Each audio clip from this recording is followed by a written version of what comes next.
You are thinking it, but you're not saying it. Let's focus on men for a second. Yes. Okay.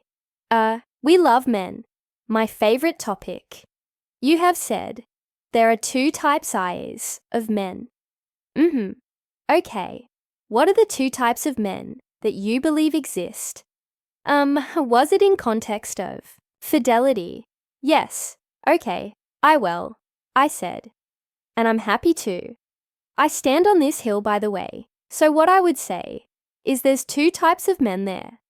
Are some men that are completely monogamous and loyal to their wife. They pick one woman, regardless of the treatment, regardless of the sexual interaction, regardless of how the relationship is. They are monogamous and faithful to her. They are committed to making it work. They will tolerate anything or not tolerate anything, but they will make it work, regardless if they pick. Well, fantastic. If they don't pick, well, it's a bit of an uphill battle.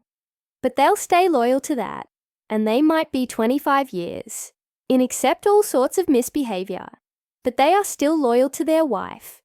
There's other types of men who are loyal to the woman they fell in love with. What that will do is he'll fall madly in love with this woman. And while he's in love with this woman, he is entirely monogamous. And because she's caring, loving gives him sex, beautiful whatever, it is that made him fall in love. He's super loyal in that moment, as she no longer is the woman that he fell in love with. He's open to polygamy. He's open to cheating because he's searching for love, not just commitment. So when she changes, like if she's gained a lot of weight, if she's no longer giving him sex, if no longer giving him attention, kids have come in the way, and she no longer is the woman that he married, he's open to strin. He'll still be committed to her, but he's open to strin because he's still trying to find the woman that he fell in love with as a married man. Do you agree or disagree with what that two types of men thing is? I see everything as a scalize, and I'm the opposite. I'm like, you're very binary. You're very binary, right? But I see it all on a scale. Yeah, and I see how we evolve, yes, right, over time. How like I am entirely different than that guy, that photo over there, like the pag. You know what I mean? With the fake gold chain, fake gold Rolex watch. Right, very different from that guy. But I didn't just go from 1 to 2, right? I went from 1 to 1. 1, 1.2, 1.3, 1.4. So I see it as a scale. Yes. And I think that's probably more logical way to see it. The thing is, it's so easy to be a guy that is just loyal to his wife when you picked, right, wisely. I think selection will enable you to become the guy that's in the middle. You know, what can I say? I think the number one reason for divorce is because we're with the wrong partners. That's so simple. That's it. Yeah, you pick wisely. And then being loyal to the cause is a fantastic trait. You pick terribly. Being loyal to the cause is pathetic. Yes, yeah. And similarly, if you pick well, like if she changes, you're okay with, because you choose somebody that if they change 10-20%, it's not the end of the world. Right, but if you pick somebody, if they change 1%, you're going to no longer love them. You're picking wrong. So right selection will lead you to become a man that's got the right values. We're on the same page. We're on the same page. Does your wife make it easy for you to be guy number one who's just loyal to the wife? Oh my gosh. You know, it's one of these where I feel like I lucked up. Yeah, but then at the same time, what I realize is that, thank God, my parents and different people around me, like my uncle, etc. taught me. They showed me what healthy love looks like. Praise be to God. Very lucky to be in a partnership. Toto, to be a man. Yeah, you know, in a relationship. to be a father, you know. And so I saw that. So when I got into that relationship, only as I was able to, I think, understand that I need to have someone who does share my values. Yeah. I need to have someone who I do have a level of physical attraction to.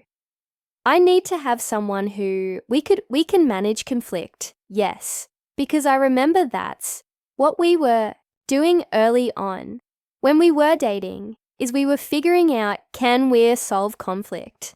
But most importantly, what I saw was that life was so much better with my then girlfriend Yes. Everything was better, so much better, isn't it? It's just so much better. The predictability, the stability, the sounding board. To all of your thoughts, it's a really wonderful experience again. I feel really bad saying, because I don't mean to be on a high horse, or anything like that, because I know how difficult it is to find someone. But if you can find them, you don't want to go back on the market, trust me. Just because somebody else is a bit hotter, or somebody else is a bit younger, you don't want to go back on the market. It's not that easy to find that. It's not. So if you're a young man, a man of any age, watching this, and you're single, and you'd like to be in a relationship, you like to be in a committed relationship, what do you advise him to do? Selection is the only thing that would determine whether or not you have a good relationship, and what predetermines your selection is your self-esteem. So if you have high self-esteem, you will, number one thing is you'll select women that want you. Where men get it wrong is that they forget that women just are very binary when it comes to this. They either like you or they don't. Yeah, it's very, very simple. Where men get it wrong is they pick women in the women that don't like you category and try and buy their love ortree and convince her to want him. And then when she finally gets him, he thinks she's like the cat, like who got all the prizes. He thinks he's so proud of himself when really having to convince and beg is poor selection in itself.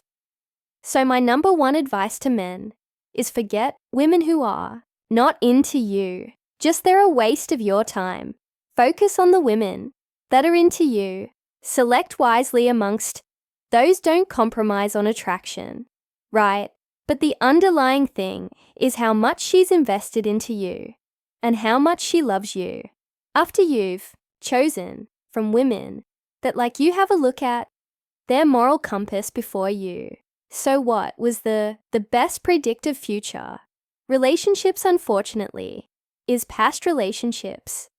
What was her relationship like before you were? They very chaotic, very, very disruptive. Was it really was? There are a lot of infidelity. Have a look at it. No one's going to be perfect. Absolutely no one's going to be perfect. But if she engaged in behaviors that you believe were non-negotiables, you believe that maybe she did something, or she had a pattern, or something that you believe is a non-negotiable, maybe she was really disrespectful, whatever it was, if it's a non-negotiable and she really likes you, till it's not going to work. But if she likes you a lot and her previous relationships and her previous patterns has shown that she has mistakes like everybody else, but it's not non-negotiable. She made a few mistakes. In there, it's not a non-negotiable. It's not something that's going to break down the relationship. That's your woman, you believe. Men should be married. AB, you believe there's strong benefits to having a wife. Absolutely. There's strong benefits to the values of marriage. Not just being married. If you're a man that just enters marriage, but then behaves like an unmarried man, there's no point you being married, but the values behind marriage, which is a compromise understanding, a woman understanding how to be a father, understanding how to look after children, setting boundaries is very, very important in being a married man, expressing your genuine feedback to your woman not being scared of what she has to say, not being terrified of this woman, and her reaction, being a true married man, in a real marriage sense is incredibly beneficial, as long as you are inauthentically yourself. In that marriage you are leading in the right direction, and you have incredible self-control being a married man that's just a puppy to his wife, who is afraid to tell her what he really thinks, who just follows her around like a lost cause, and then lives a separate life behind her back because he so secretly resents her. There's no point you being married. Yeah, you're getting nothing from this. You're just getting a shared accommodation, but you're not getting anything else. So the true values of marriage, I think, benefit men more than they do anyone else. And the reason being is men have a lack of circle where they can express themselves and be themselves. They don't really have intimate conversations with their fellow friends or this, and they don't have that circle. So when they can create an environment in their home where they can express themselves, they can give honest feedback. Oh, I didn't like the dinner today. Can you try it again next time with this? Or they can say, look, we haven't had sex in a while. Can you? Please that. Can we do something about this? When they can be their honest, true self, authentic self, it's an outlet like no other. Yeah, because they can't do it anywhere else. We as a women have the luxury of doing it. Even on social media, if we wanted to, we could just express ourselves or whatever we want. We're so lucky in that regard. Men just don't have that. So if they can create a safe space in their home, they'll never want to leave it. If they're always trying to get out of the house, always trying to leave their wife, their home is not a safe space. So they really need to learn to cultivate that in order to have a good life. And you actually suggested some of these already, but what do you believe? If you're dating, okay, right now, what are men's biggest red flags? Oh, yeah, I have spoken about this a lot before. But what I would say is, firstly, look at their relationship with their parents and look at their relationship with their father more than anything else. A lot of people will say, you just have to look at the relationship with his mother, as it treats his mother, right? He's going to be amazing to you. Actually, no. Is the relationship with masculinity that is far more important in their marriage than anything else.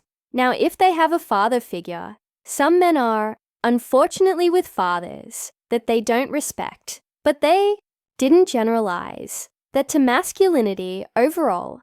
They didn't generally be like, men can be so. Cruel women are victims. They just had a dislike to their father. But they still remained relatively objective. When it comes to men and women, that's totally fine. But if he has this really negative view of his father, never accessed his father because mom never allowed it, or whatever it is, or just thinks really low of his father and just has a really negative relationship with it, what happens is their introduction to masculinity is negative. As a result, they start to replicate what their mother taught them in the home in relationships. And usually mothers, what they want out of their sons is obedience, respect, follow orders, and and they trust their mother blindly. They don't vet your mom. When you're trusting your mom, you just accept what she has to say. That man, when he goes into relationships, he thinks women love obedience.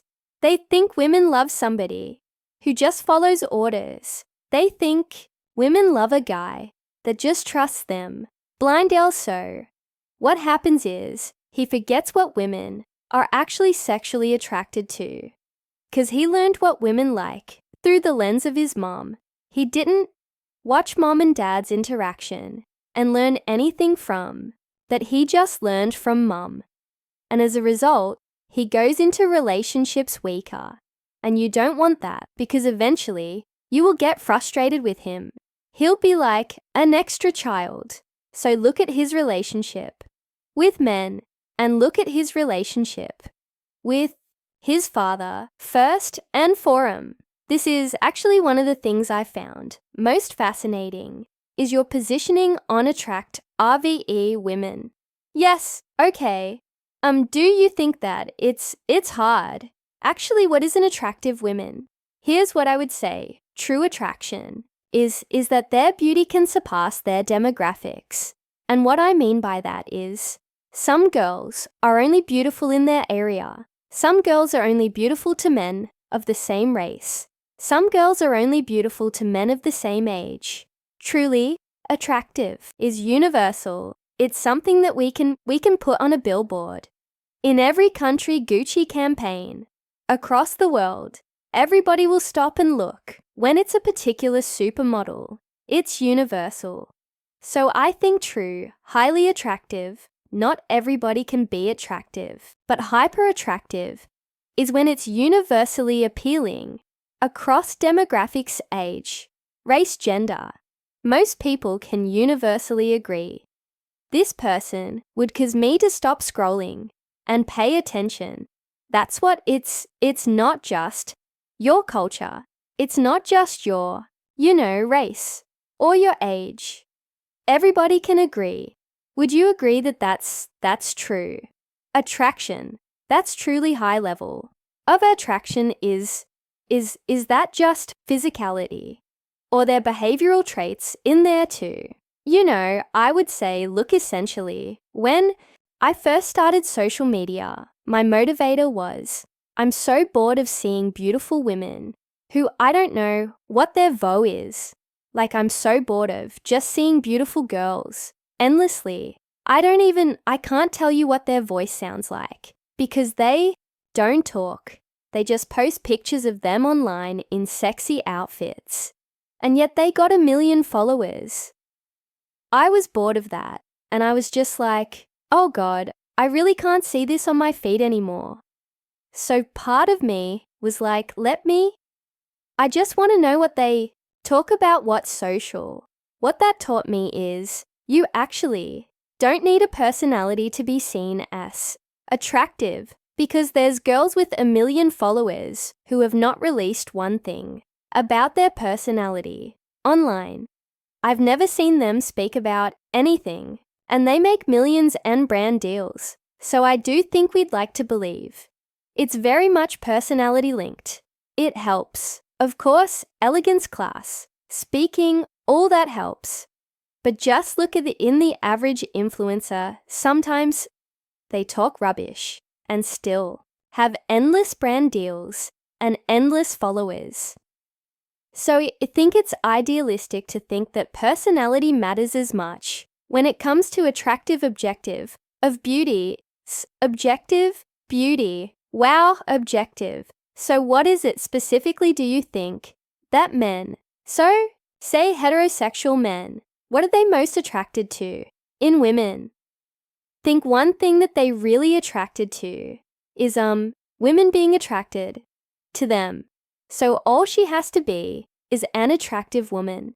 And if she gives them a glimmer of hope that she likes him, automatically, she's a supermodel there, yes. So I do think reciprocity is like that. But generally speaking, men have different types. Yeah, they come in different. Blonde, blue eyes. It can be a curvy brunette. It can be all different types. So I don't want to speak on behalf of what all men find attractive. But I genuinely think all men generally find attractive is an element of beauty with sex. Appeal too much. Beauty with no sex appeal is nice, but they won't stay interested too much. Sex appeal with no beauty again, nice, but it's replaceable. It's a combination of beauty with some element of sex appeal. Now that can come from their inner personality. That so-and-so. But they need that in equal measure in order for them to be truly mesmerized by a woman. Okay, can you answer that for me? What do men find attractive? Would you say, yeah, I think it's the sliding scale again. It is, there's so many different elements to it. So many, like what you're talking about with regard to beauty and sex appeal. And there's a combination. I think also there's, you have the sapiosexuals out there that want to be intellectually stimulated. You have others that double down on the physicality. Yeah. What's interesting? When I first saw my wife, there were two things that truly brought me, like pulled me in. One was I was just looking at her, and it was a very hourglass shaped. And I feel like I'm predispositioned to a nice butt. So I was like, okay, I like what's happening here, but then immediately after, we were in this pre-ol program. But it was a program where everyone in this small group had to take a test. And we walk in, so we had taken a test before we walk in. And they're handing out the scores. She had scored the highest in the group. Oh, beautiful. I was like, oh my gosh, he's brilliant. Do men like intelligence like him? Because, well, I get lots of nice comments and stuff. But when I speak to men and actually see who they're madly in love with, it will be some bimbo that they met and they're just madly. I find like men with low self-esteem are just so excited to have. Beautiful woman, whether she has a brain cell or not, is not relevant. Whereas when men with high self-esteem, they get beautiful women. Anyway, yeah, and I thank you for qualifying that. You were like our men. I was like, of course, better.